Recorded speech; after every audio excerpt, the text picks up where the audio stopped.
Corona virus కంటే 100 రెట్లు danger అయినటువంటి వైరస్ అయితే ప్రపంచాన్ని భయపెడుతుంది. అదే ఈ హ్యాంటా వైరస్.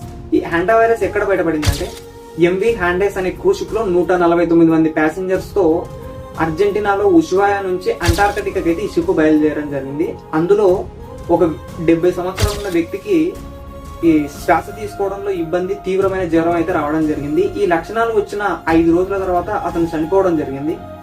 ఆ షిప్ లో ఉన్న వాళ్ళందరూ నార్మల్ గా చనిపోయాడు అనుకున్నారు. కానీ 15 రోజుల తర్వాత అందులో పనిచేస్తున్న 8 మందికి ఈ అనారోగ్యం అయితే రావడం జరిగింది. అందులో 6 మందికి హ్యాంటా వైరస్ అటాక్ అవ్వడం జరిగింది. అందులో 3 చనిపోవడం జరిగింది. ఈ హ్యాంటా వైరస్ ఎలకల మలమూత్రం నుంచి అయితే మనుషులకైతే అటాక్ అవ్వడం జరుగుతుంది. ఇది మనుషుల నుంచి మనుషులకైతే అటాక్ అవ్వడం జరగదు.